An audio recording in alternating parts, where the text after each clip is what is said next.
Something I wanted to go over, my Monster Hunter Wilds tank build. This is not a high damage build, but it is a high defense build, and I'm rocking a luring pelt with it so that the monster is constantly putting his attention on you, giving windows of opportunity for your teammates. This is a very support tank build, and it's not something I've seen much in Monster Hunter, and since making it, I've been having a good time. Overall, this isn't the hardest game I've ever played, but this build will definitely make your experiences with your friends and your teammates, any SOS flares you're responding to, a little easier. Getting straight into it, I'll show you the weapon first. Here's a max reinforced Arturian Gunlance. I think the lance is probably the way to go if you're looking to be a support tank. I choose the Gunlance over the regular lance. I just like the kit a little bit more. I think it's just really fun to just sit there, wait to pop your wyvern shot right into the monsters and just be able to poke and shoot. Here's the one I've built. I end up going with dragon damage. I've tried blast, I've tried paralysis. I think paralysis is probably a little bit better one to use if you want to go that route, because for playing the part of a support tank, being able to stun the monster in place will help out your teammates a lot. But I opted for dragon because I do like to do a little bit of damage here, and a lot of the best monsters in the game are weak to dragon, most importantly being the Gormagala. That's just my take. I'll show you what I put on it here. So first up, I have the artillery jewel here, the shield jewel, and a guardian and iron wall jewel. So getting guard up for that 80% damage reduction, the artillery jewel to increase the speed of the wyvern shot and the damage of the shelling, and the offensive guard. So when you get that perfect parry, you just get a additive 15% stat boost with, as well as that level 1 guard. Just feel a little bit less of the damage and feeling 15% less stamina taken away when you take that. If you wanted to go into the true tank, you can go into a level 3 iron wall jewel over the artillery jewel. I think you're tanky enough within this build that I end up going for artillery just so I can do a little bit more damage and use the best part of the Gunlance, which is the wyvern shot. But you could go down the iron wall route and it would greatly decrease the impact, and it would knock stamina depletion from attacks down 50%. I will say that it is noticeable only using level 1 versus using level 3. That slight decrease of impact, you're still going to feel a bunch of them, and that 15%, like the difference between slightly and greatly noticeable, and this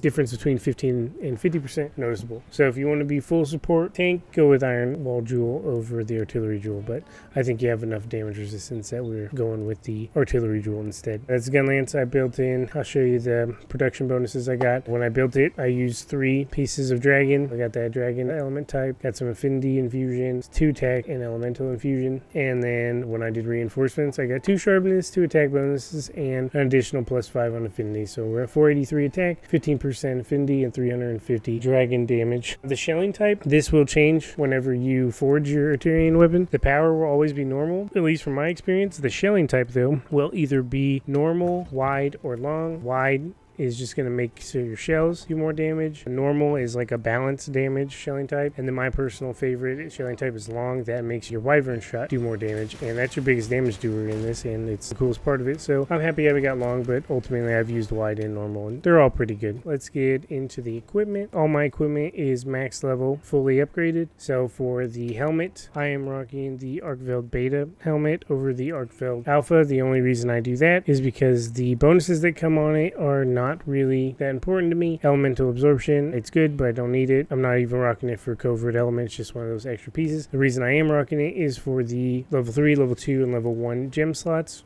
You'll see up there. And then in those gem slots, I'm actually running the Destroyer Jewel for Part Breaker and Protection Jewel for Divine Blessing. For the chest piece, we are rocking the Guardian Arkveld Bravo over the Guardian Arkveld Alpha, and again, that is just for the gem slots. Ultimately, you can rock either, because what I end up using the gem slot for on this was for a level 3 Flayer Jewel anyway, and the Alpha just comes with level 2 Flayer on it versus level 1. The only reason I go for the Beta, I keep saying Bravo, it's not Bravo, it's Beta. The only reason I'm using Arkveld Beta over the Arkveld Alpha is just more build variety. If I need to use this for a different piece, I'll have that level 3 gem slot, and if I need it for Flayer, then I'll just put Flayer in there. If I need it for something else, I can put it in there, but I do rock 4 levels of Flayer. And then the equipment skills on it is obviously the 1 level of Flayer and the level 2 blight resistance. For the gloves, I am rocking the Alpha. You do lose 2 gem slots, but it gives you blight resistance and that weakness exploit, a level 2. Now looking at it, I believe blight resistance is a level 1 jewel, so it could actually be worth just rocking the beta for this one as well, because then you'd have 2 additional gem slots. Yeah, so I would look in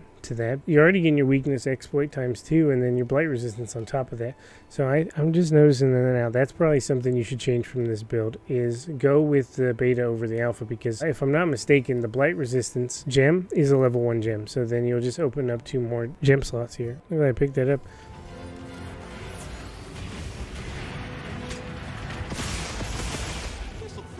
And then for the pants, we're getting that weakness exploit, recovery speed, doesn't matter. Again, rocking beta over alpha, more gem slots. And the last one is actually a blue armor, because I needed it for the 3rd edition of Alluring Pelt. It has level 2 part breaker on it, it has 2 gem slots, and again, I'm using beta over alpha. I should have used beta on all of them. Those gem slots are just invaluable. Show you my talisman. Got 2 levels of flare on my talisman, and then I have the Rocksteady mantle. I think most people are going to rock the corrupted mantle just for more damage. I was just being a tank, so I decided to go with Rocksteady. It just grants you more protection from damage and pressures, roars, tremors. It's just good for a tank, but ultimately I don't ever use the mantle for this build. I use the mantles a lot for other builds, but for this one, everything you need is in your kit already. Ignore the insect glaive, that'll be for a different video. I actually ran insect glaive throughout the entirety of the story and then switched to Gunlance recently.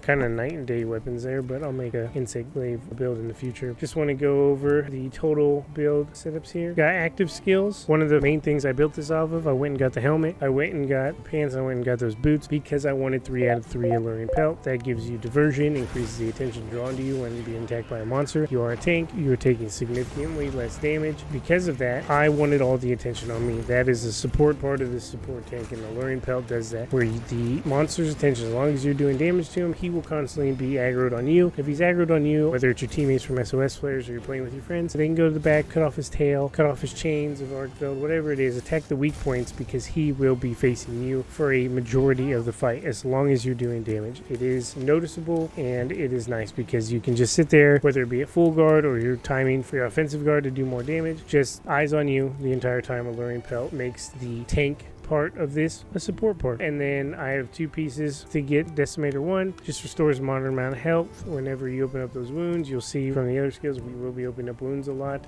Hasten recovery 1, just generating a small bit of health for continually doing damage. You're a tank and you constantly got lifesteal and healing yourself. So the total overall skills, the first 4 is 1, the offensive guard, perfect parry, give that additive 15% total attack for perfectly timing a guard on a monster attack.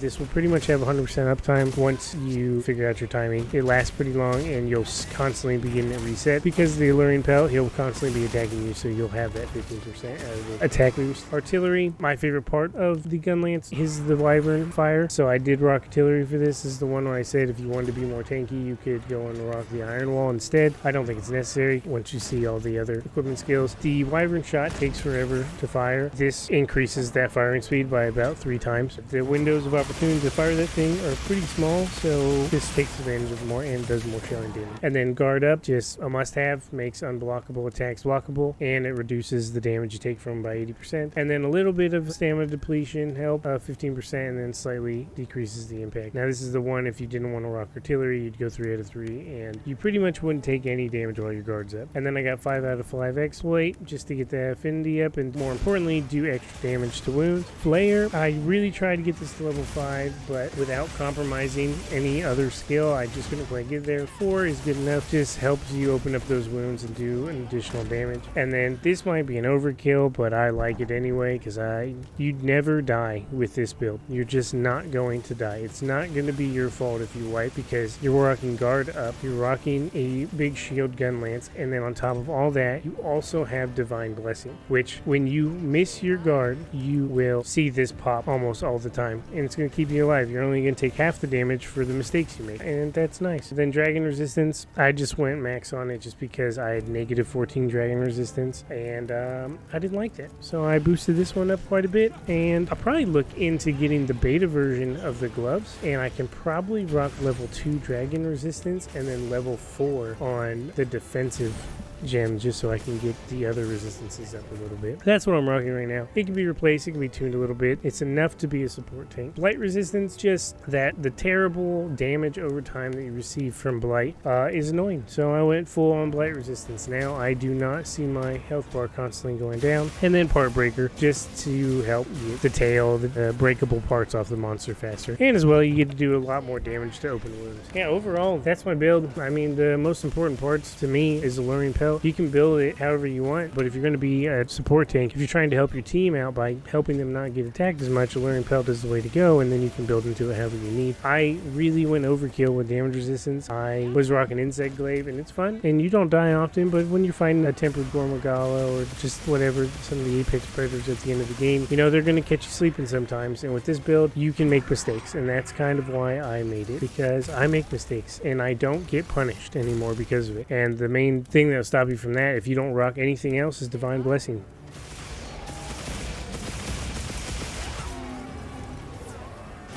Let me know down in the comments what you're using. Let me know if you would change anything. I mean, I'm open to changes overall. This is kind of what I cooked up and I've been enjoying using. If you were looking for a good tank support Gunlance build, this is what I got for you. You should make some small tweaks in there to your playstyle, but overall, let me know what you think down in the comments, and I'll be back on here with some more build videos. Definitely got an Insect Glaive coming up, but that's all I got for you now. Until next time, deuces.